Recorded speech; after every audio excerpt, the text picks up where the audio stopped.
The following session is titled Sight Singing with Confidence, and it will be presented by Dr. Elizabeth Grimpo, who is professor of music at Concordia University, Nebraska.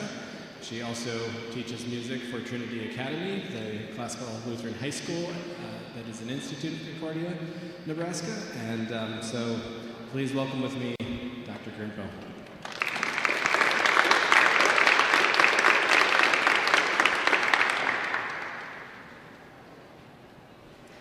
Good afternoon. I bring you greetings from Concordia University, Nebraska, where God's grace holds us stable and steadfast, never shifting.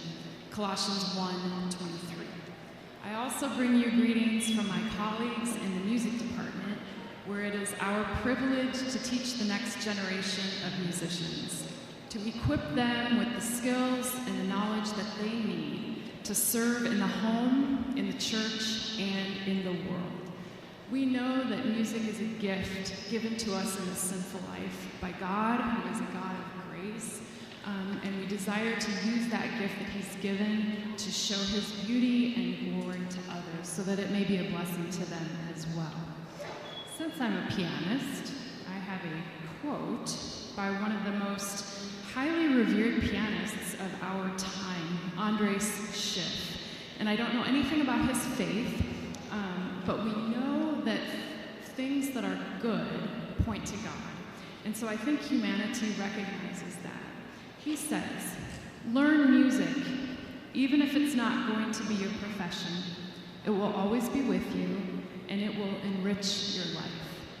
So one of the skills that is vitally important to all musicians, regardless of what type of musician they are, is the ability to look at music and to know what it sounds like, even before they go play it or plunk it out on a piano, to be able to read music by sight. And I will say that I've had the privilege of being the pianist for the Scholasticus Choir, which is part of this conference, the high school kids. And Dr. Von Kampen, he picked some pretty challenging music for them. Well, we have 3 rehearsals. They read remarkably well. And it was a very pleasant surprise, and it was encouraging because it's a testament to how much their families and how much their teachers value the gift of music and desire to pass that on to them. So thank you for all that you do, regardless if you're in a professional musician capacity or not. What you do is really important. Proverbs 20, verse 12. The hearing ear and the seeing eye, the Lord has made them both. The hearing ear and the seeing eye, the Lord has made them both. Proverbs 20:12. And I think that's a beautiful passage, and it speaks to the goodness of God and creation, giving us our senses.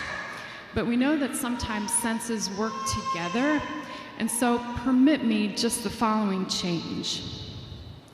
The seeing ear and the hearing eye, the Lord has made them both. So let's talk about that just a little bit because, let's talk about it. Let's start with the hearing ear. Ears can't hear, right? So what does that mean? It means to use your eyes to see something and using your ear along with it to be able to hear what you're seeing. And we call that ability or that skill sight singing, or the ability to read music and to be able to hear it in your head even before somebody plays it for you. How many of you like to read novels, fantasy? Okay, yeah. I'm asking a group of readers if they like to read. But your imagination is able to create a picture of what you're reading and to see it in your mind. And the same thing is true for musicians. There's a meme that I saw a couple years ago of a man who was riding public transportation. And most people have a newspaper or a book in front of them, or their earbuds in or something like that. And he had a music score in front of him. I thought, that's great. He is reading the music, and he knows so much about music that he knows exactly how it sounds. And so he can create the sound of the music in his head, even without, the music being played for him. So that's what we try to teach our students, because we find that that's one of the most important things to assist them as a musician. So the hearing eye, the ability to sight sing. What does it mean if I talk about the seeing ear? Ears can't see, but ears hear, right?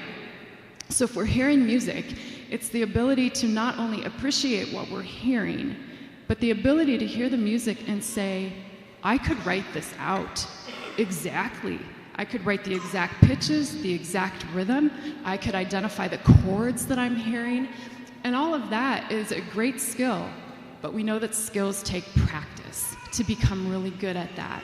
So if anything, no matter where you are in your level of sight reading ability, I would encourage you to set aside 3 to 4 minutes a day even, and practice, because over time this skill does get easier and you'll find it incredibly valuable.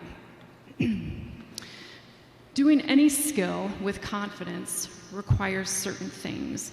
It requires knowing the vocabulary and the concepts involved in that particular skill, and it requires time and practice. You can't just memorize it and call it good. It takes repetition, weeks, months, years of practice. So for those of you who like to dabble in the culinary arts, if I wasn't a musician, I think I would be a foodie. But there's certain vocabulary words that chefs use. They know what it is to braise. They know what it is to julienne, things like that. And so there's vocabulary and concepts associated with skills. And if you're going to become good at your skill, you need to know what those are. And if I want to be a chef and I know the skills, or if I know the vocabulary and the concepts, it's not going to make me a good chef right away. I need to practice. And so the same thing with music, and I know we all know that. Something that has been tried and true over the centuries is solfege. Some of you may be familiar with that or not, but solfege is the idea where you're giving each pitch of the scale a different syllable. And through that, it makes learning music a little bit easier. So let me give you a brief history. Back in the 1100s, a man, Guido of Arezzo, who was a Benedictine monk, realized that more and more chants were being used in the church. And this was a time before music was written in the notation that we're used to seeing. So there wasn't a lot of notation around. Some chants were written, but not all of them. A lot was passed on orally, and there was a lot of it. And so he developed a system to try to make it easier for people to not only learn music, but to remember it. And so he used a chant to St. John the Baptist, where each line of the chant started a step higher and with a different Latin syllable. And he thought, well, if I associate that first syllable with each pitch that went a step higher, maybe that could be useful as we learn other chants too. So the first line of the chant started with the syllable oot. Oot. On the microphone, but oot, and then the line went on for a while. And then the second line, re, and it went on for a while. Third line, mi, went on for a while. Fourth line, fa, next line, so, went on for a while. And then the final line of the chant started with la. And if you're counting, I only sang 6 pitches. And we know that our modern scales, major and minor scales, have 7. So this was a time when scales were modal. If you don't know about that, don't worry about it. But the scales didn't sound like our modern major and minor scales, how they sound today. But those syllables were really helpful as he tried to teach additional chants. Over time, more syllables were added to fill out the scale and to compensate for chromatic pitches, pitches that might be slightly different than the ones that were being used as a whole. By 1500, solfege was an essential tool in Western music, both in music education and in music practice and performance. So solfege became the thing that everybody, whether you were a student or whether you were a professional, you used because it worked. Eventually, fast forwarding a little bit, the oot the first syllable of the scale was replaced with the syllable do because it ended with a vowel and it was more conducive to singing. And the 7th scale degree was added to accommodate our major scale. And the syllable for the 7th scale degree finally became standardized T. So we wind up with the scale do, re, mi, fa, sol, la, ti, and then do. And we'll practice that in a little bit. 1,000 years later, we're still using solfege because we know that if something works and if something's good and useful, we'll keep it around. It makes sight singing more confident, quicker, more accurate, easier and more efficient. That's what we want, and solfege does do that. A few testimonies that I've gotten over the years, because I teach these sight singing classes to the college kids. And one thing about music is that it's not a standardized subject in school the way that science or maybe math is. So a lot of our students come in with a great variety of musical backgrounds. Some have had a lot of instruction, some have not had much instruction at all. So some students know what solfege is, many of them do not, and they think, man, I've got to learn how to read music, I've got to learn music theory, I don't want to have to learn these syllables too. It just seems like something extra and unnecessary, but pretty quickly, within a semester or so, they start to learn that this is helpful, and they admit later that they actually use it on their own to make reading music, learning choir music, learning instrumental music a bit easier. Student. We have a graduate in the Baltimore area, and he grew up in a very musical family, and he joined the Baltimore Choral Arts Society, so a professional chorale out in Baltimore. And I got a message from him a couple years ago, and he just said, solfege has made my life in this choir so much easier. He's singing with professionals, and that can be intimidating, but he said the solfege has really helped to learn music quickly and accurately, so he feels like he belongs with those professionals. And I've gotten numerous messages from students who are leading music at VBS or a summer camp, and they say, hey, teach this song to the kids, and they're not familiar with it. And so there's no piano around at the camp, and they go in a quiet corner, use their solfege, figure it out, and then they feel confident in teaching it. And I happened to see on Facebook, maybe a year ago, one of our graduates, she has a little girl now, and the little girl is maybe 2 or 3. And one thing that they've been teaching her are hymns, which I can't encourage you enough to commit to memory, because they'll always be with you. So every once in a while we hear this little girl singing these lines of hymns, and it's just very heartwarming. But she's also teaching her solfege. So she has her little colored xylophone, and she was singing along, do, re, mi, fa, sol, la, ti, do. And I thought, why would she do that? Why would she teach her very young child solfege? And I think because she knows that it has value. And she wants to pass down those lasting things to her children. So, solfege, if you use it, you know how wonderful it is. If you don't, hopefully I can convince you to start. So, the solfege ladder is what I call the syllables. You can turn over your handout, and I've got those syllables there for you. And each syllable in the solfege ladder has a function. They're not all equal, they don't all sound the same, they're not all used the same amount in music. They each have a function. And because they each have a function, over time, you can start to just hear what that function is, and pitches can start to become more comfortable and more familiar. You can just locate them because you know what their function is. And also the relationship between the various syllables can also start to become internalized. What's the benefit of that? Then when you're reading music, you know exactly where you need to go for each pitch because you know what the syllable functions like and you know what it sounds like. So, especially if you have skips in music, many of you are like, I'm not sure what this interval is, and you just guess and go for it. I tell my students, don't ever guess. Don't ever guess.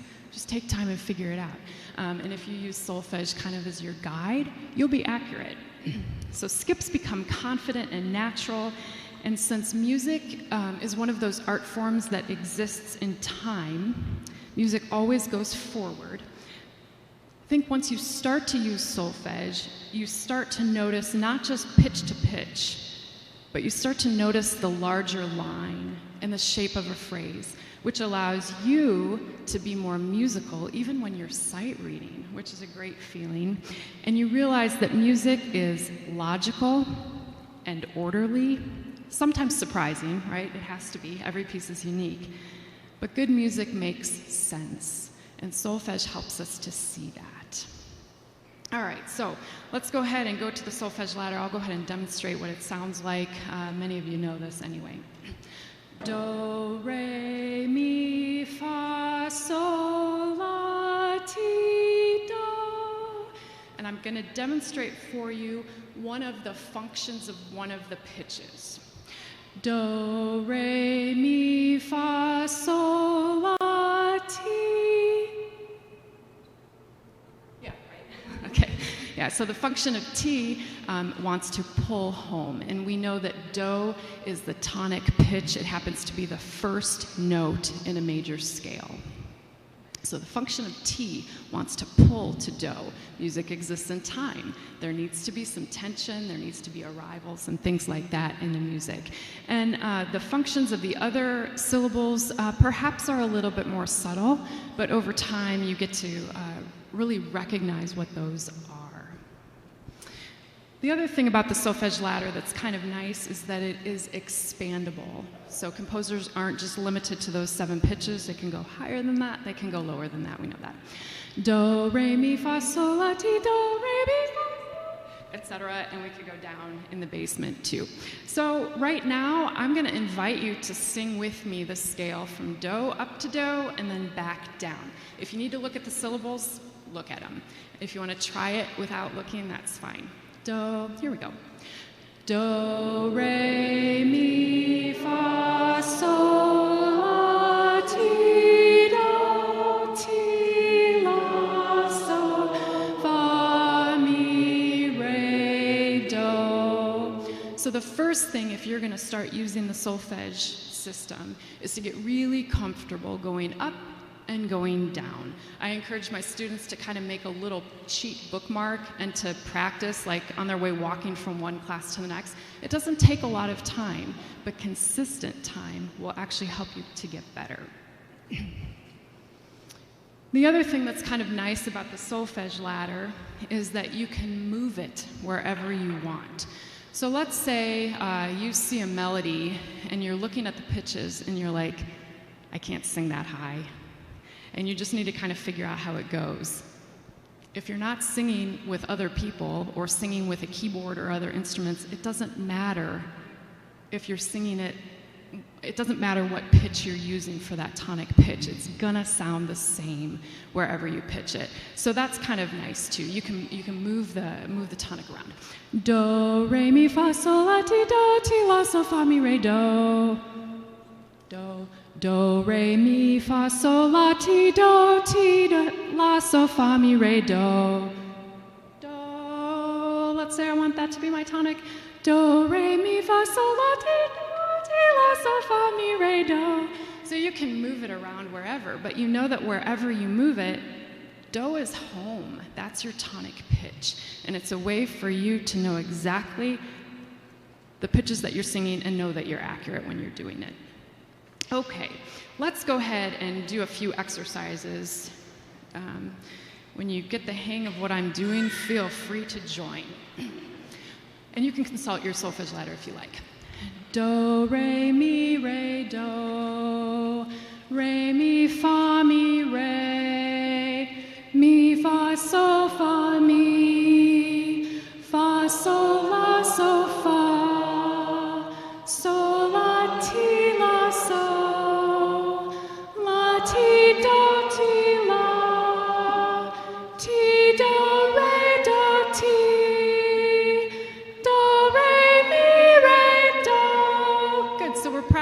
Going up incrementally, and we've got some small skips that we're working on.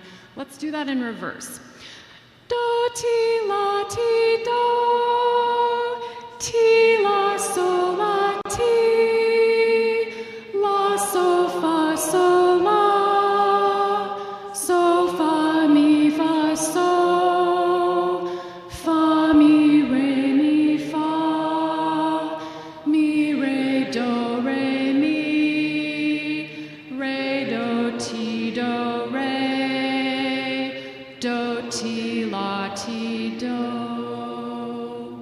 that feel like it's the tonic pitch? Yeah, so you know you're home. If you do it correctly and practice all of this, you'll start to hear the function and you'll know you're correct. All right, let's take that same pattern and do it in 3 rather than 4. So I'm going to make you move a little quicker. Do, re, mi, fa, mi, fa, sol, la, sol, la, ti, la, ti, do, ti, la, ti, do, ti, do, re, mi, do, ti, la, ti, la, sol, la, ti, la, sol, fa, mi, fa, mi, re, do,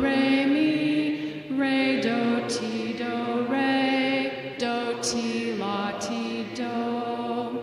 This time we're going to go down to 2-beat pattern, and we're going to divide the beat in a compound fashion.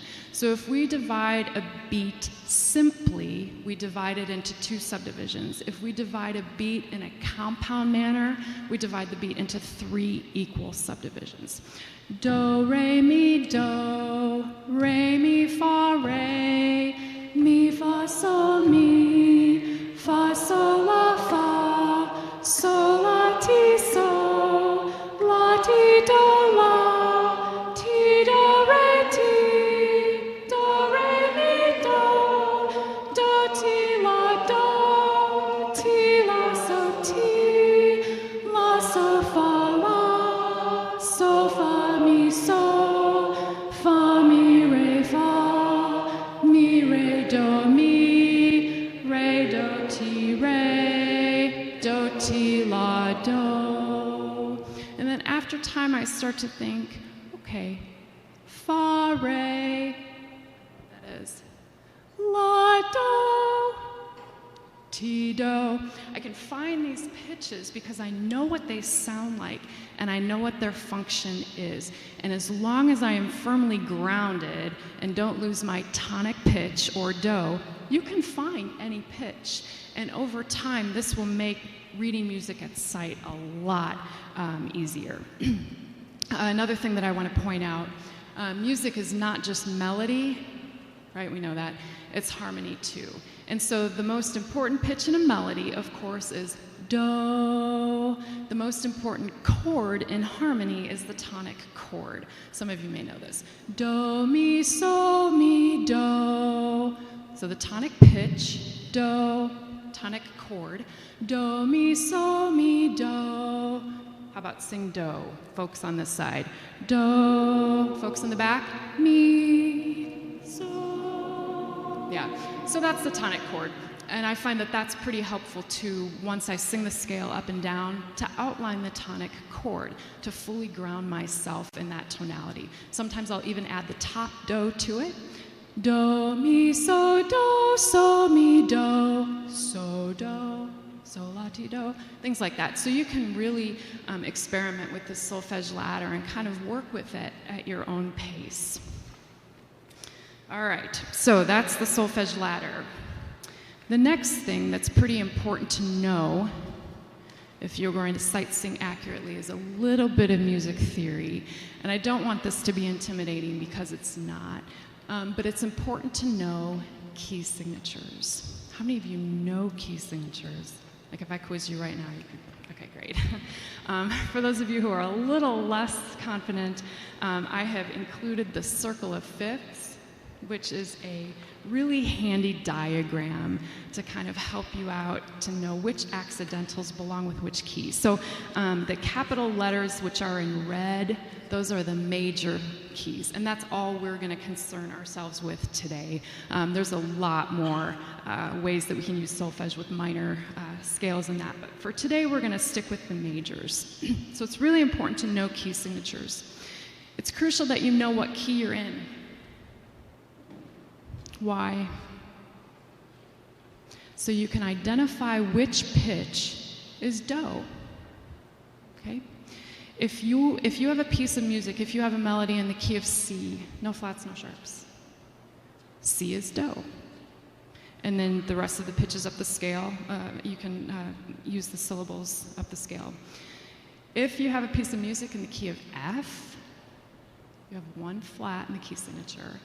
But F then becomes Do, etc. So whatever key you're in, the first note of the scale is Do, and then you can count up the rest. So that's why it's crucial that you know your key signatures. Now, if you're in the key of E, there are 4 sharps in that key. Do would be E. The second step of the scale would be F sharp. That would be Re. G sharp, Mi. A, Fa. B, So. C sharp, La. D sharp, Ti. And E, Do.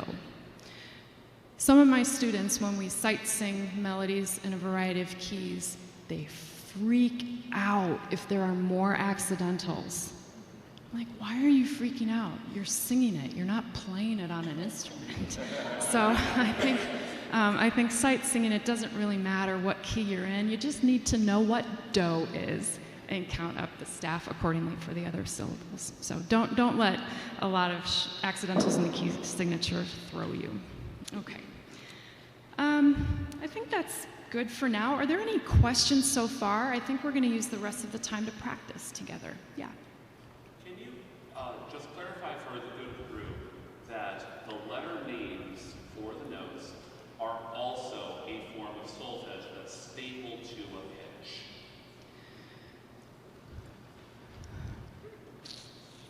One more time. There are, we can think of the letter names like A, B, C, D, E, F, G? A, B, C, Okay. D, E, F, G, and the sharps and flats that are inherent in that system.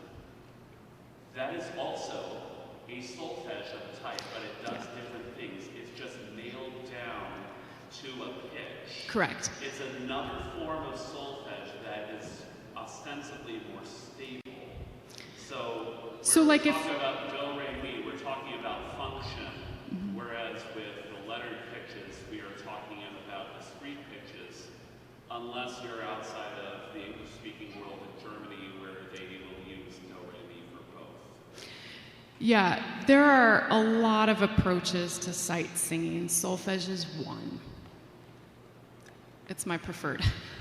But there are a lot of other approaches to it that are also equally effective, I think. Some people choose to sing the letter name as they see it. And then they just have to be aware of whole and half steps and what the tonic is. So it's the same type of thing, but you're just saying different things when you're singing. Some people use numbers.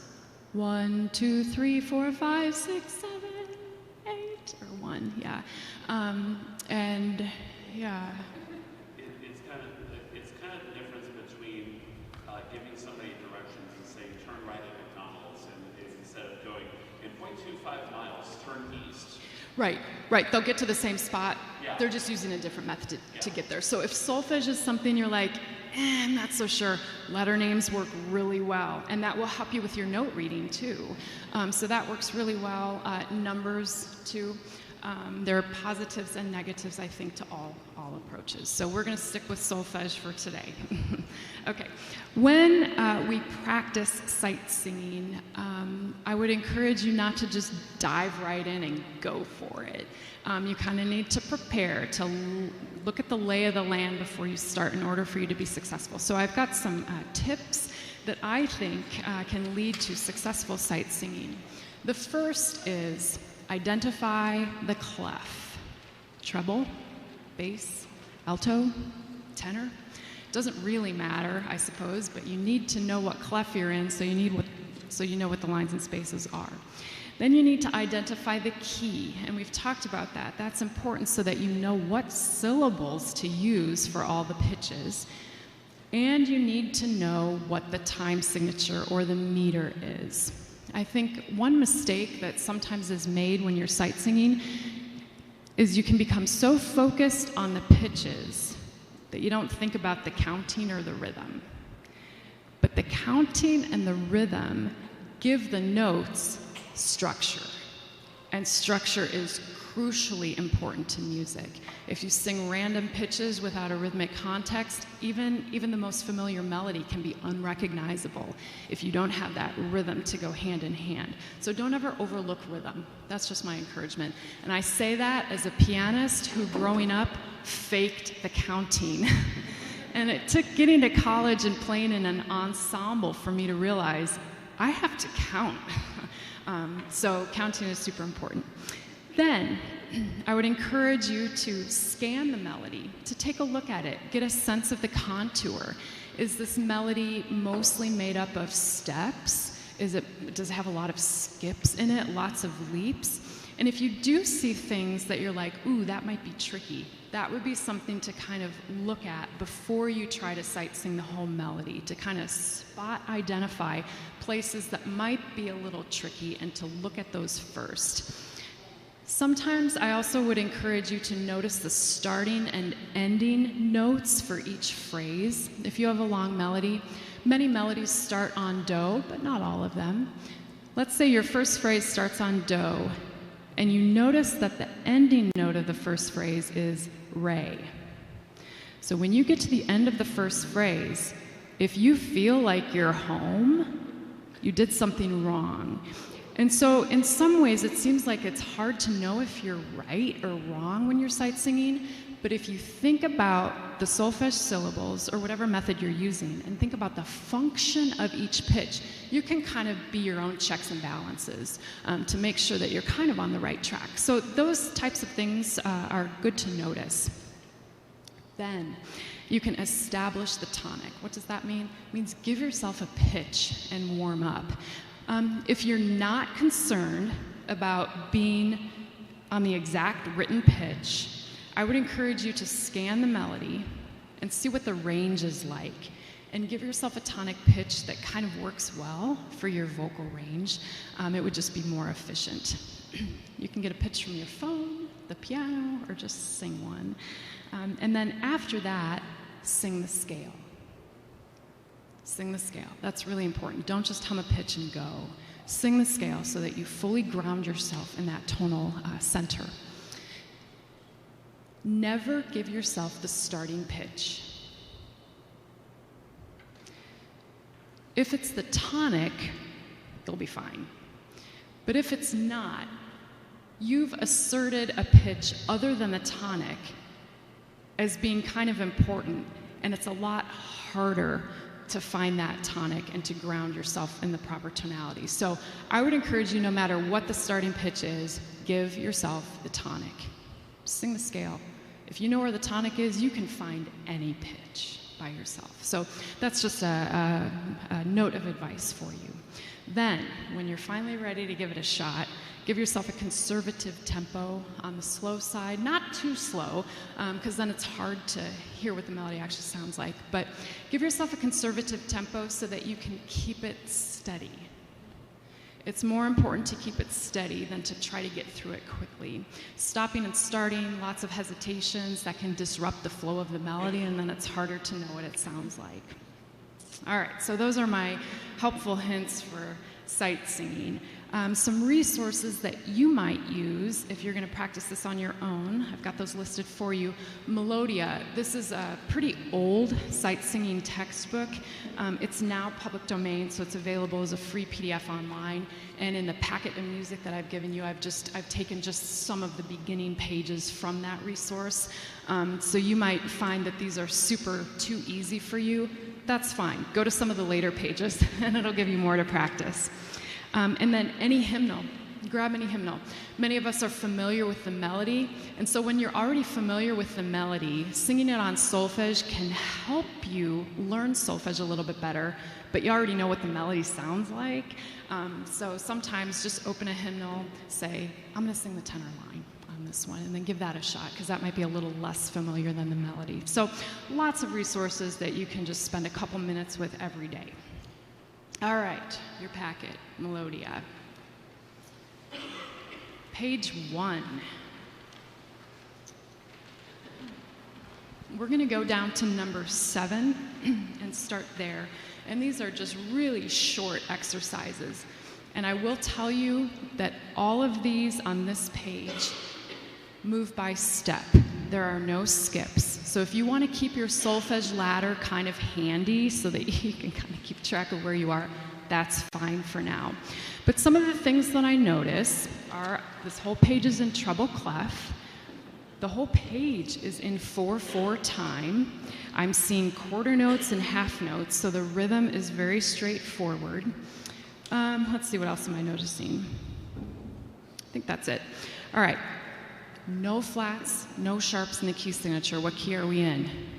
C. That means that C is going to be do, D, re, E, mi, F, fa, etc. So take a moment when you identify the key to locate do on the staff. Do will be the first ledger line below the staff or the third space. Okay, from there you can kind of figure out those other pitches. So before we start number 7, we're going to establish a tonic and we're going to warm up by singing the scale. Do, we'll let that be our tonic. Sing a scale. Do, re, mi, fa, sol, la, ti, do, ti, la, sol, fa, mi, re, do. And normally it would be a good idea to think through it a little bit just in your head, but we're not going to do that. We're just going to go. So I'm going to give you a tempo and we'll try to sing this together using solfege. 2, 3, 4. Do, re, mi, fa, sol, la, sol, fa, mi, re, do. We'll go on to 8. Do, re, mi, fa, sol, la, ti, do, do, ti, la, ti, do. Keep going. Do, re, do, ti, do, ti, la, sol, la, ti, do, re, do. What do you notice about the first note of number 10? It's not do. Yeah, it's a G. And so if you count up the C scale, C, D, E, F, G, 5th note syllable is so. So I'm just going to remind myself what that might be. Do, re, mi, fa, sol. Okay. Do, re, mi, fa, sol, sol, fa, sol, re, mi, re, do. Got it? Do, 2, here's 10. Sol, la, sol, fa, mi, fa, mi, re, do, ti, do, re, do. Let's skip down to 13 and 14. 2, 3, 13. Do, re, mi, fa, sol, la, ti, do, re, do, ti, do. Sol, la, ti, do, re, do, ti, la, sol, la, ti, do. Great. Let's flip the page. Go to page 4. Number 83. We're still in treble clef. We're still in the key of C, and we are still in a meter that has 4 beats. It's just that the 8th note gets our beat this time. So number 83 starts with what syllable? So, yeah, very good. Do, re, mi, fa, sol. Here we go. 2, 3, 83. Sol, la, sol, fa, mi, re, do, re, mi, fa, sol, la, ti, do, re, do, ti, la, sol, sol, la, ti, do. How many counts did that half note get? 4. If somebody comes up to you and says, how many counts does a quarter note get? You have to say, what's my time signature? So, all right, let's do 85. Do, 2, 85. So, fa, mi, re, mi, fa, mi, fa, so, so, la, ti, do, re, do, ti, la, so, la, ti, do, re, do. Great, so lots more on these pages that you can practice. Let's go over right now to page 12. So skip a little bit. We're going to go to 237. So talk to your neighbor. What clef and what key are you in? 237.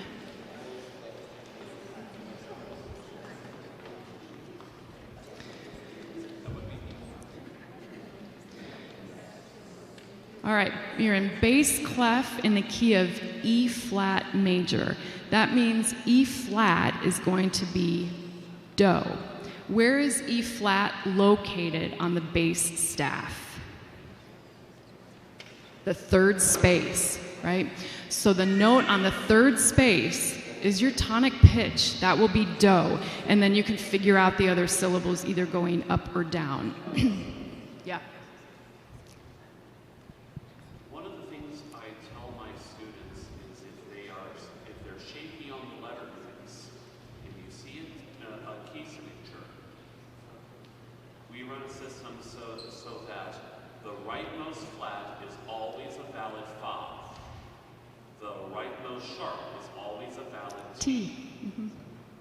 Oh, there are all sorts of tricks and mnemonic devices for key signatures. So yeah, I would encourage you to actually talk to him later, because that's actually a good one. So if you take a note of 237, the last flat is an A flat. If that is fa, or the fourth note of a scale, count backwards, A, G, F, E flat. And there's our key. So yeah, that's helpful. Just treat your staff as the solfege laughter. Sure. Yeah, you could do that. And you just write all of the letter names out of it. True. Yep. That's what it's for. Yeah, and I've found over the years that all brains work differently, like with my students and myself. So sometimes you have to just try different things to be successful. So 237, let's go ahead and change the tonic just for fun. Do, let's let that be the tonic. We're going to warm up the scale and back down. Do, re, mi, fa, sol, la, ti, do, ti, la, sol, fa, mi, re, do. Tonic arpeggio. Do, mi, sol, mi, do. I'm going to count you off. 237. 2, 3, 4. Do, do, re, mi, fa, mi, re, do, ti, ti, do, re, mi, fa, sol, la, sol, fa, mi, re, do, ti, do. 238, this is our last one on this page. It does not start on do, but we know where do is. Do, re, mi, do. 2, 3. Mi, fa, mi, fa, sol, fa, sol, la, sol, fa, mi, re, mi, fa, mi, sorry, re, do, ti, la, sol, la, ti, do. lots that you can practice and get more comfortable as you do. And since time is running short, we're going to go to the back page, which is hymn 504. And we're going to take a look at each of the parts and sing them on solfege, not the text. So we probably all know how the melody goes. First of all, we need to identify the key. So go ahead and do that with your neighbor. And you can use the circle of fifths for help. We're in the key of D major, which means that D will be do. If we're in the treble clef, which we're going to do first, let's locate where do is. Do will be the space directly below the first line of the staff, and it will be the fourth line. Okay, so you know where do is, and you can find the other syllables accordingly. Time signature. Music always exists in time and should have a structure. So if you had to provide one, it would be 4/4, yeah. So let's go ahead and establish the tonic pitch. Do, maybe we'll do that though, so do. Is that close to a D? Yeah? Do you have perfect pitch? Do, okay. Let's go ahead and sing a scale up and down. Do, re, mi, fa, sol, la, ti, do, ti, la, sol, fa, mi, re, do. And we're not going to spend too much time talking about the melody before we sing it because we know what the melody sounds like. See if you can use solfege syllables. We start on an A, which is the 5th scale degree, or so. Do, re, mi, fa, sol, so, mi, do. Here we go. To soprano, everybody. So, mi, fa, mi, re, do. Mi, fa, sol, sol, la, sol, sol, la, di, do, sol, do, ti, la, sol, do, sol, la, sol, fa, mi, fa, sol, fa, mi, re, so, do, fa, mi, re, do. Take a look at the alto line. Alto line starts on do and looks fairly straightforward. The note on the syllable li of holy, all those ledger lines, it's an A, and we know that A is so. Do, do, ti, la, so, do. So I'm noticing some things already. There are some small skips, and if we had time, we would go through all of them. But let's go ahead and look at the skip on the word tender, or the first syllable, ten. We have a G to an E, and it's not a large skip, so if you guessed at it, you'd probably be right. But those notes correspond to the syllables fa and re.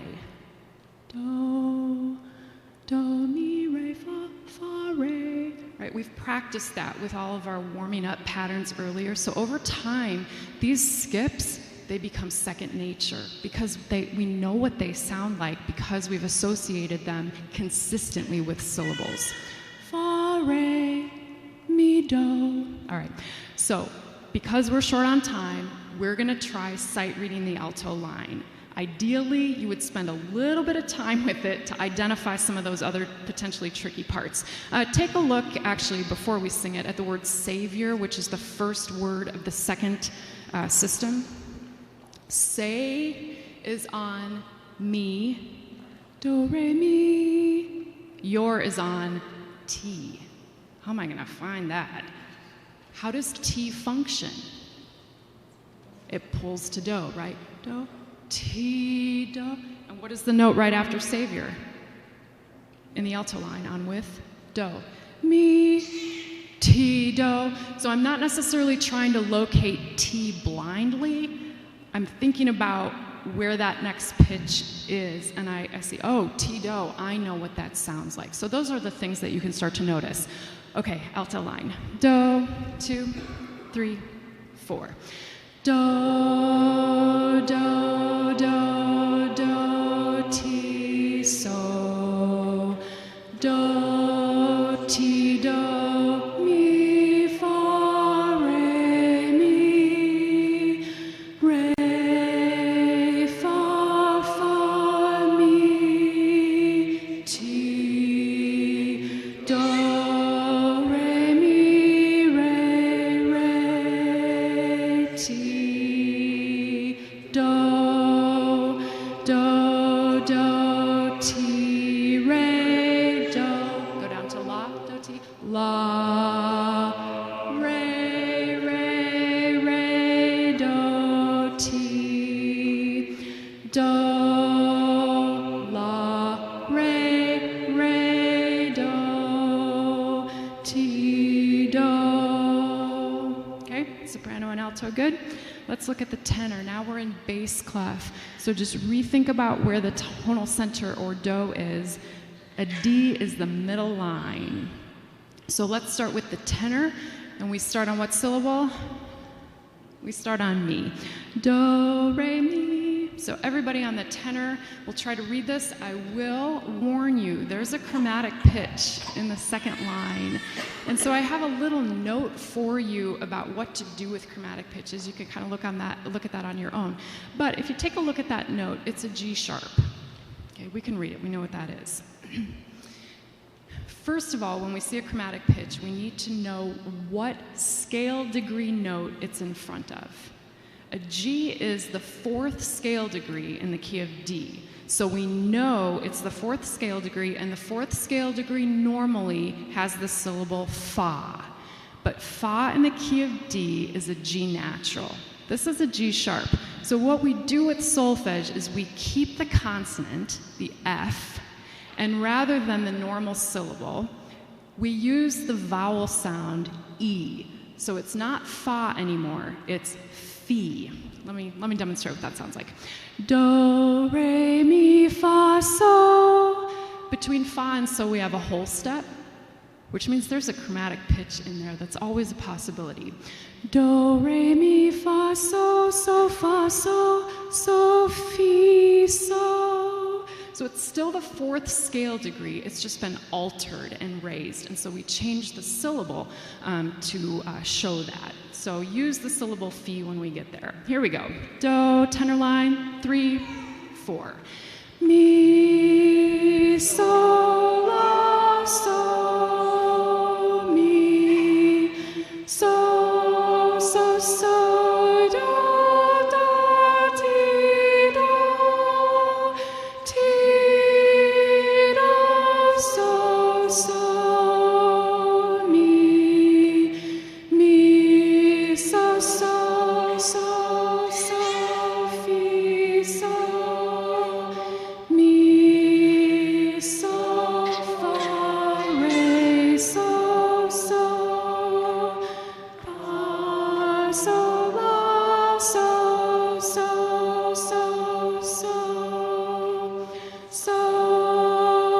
fa, la, so, fa, mi.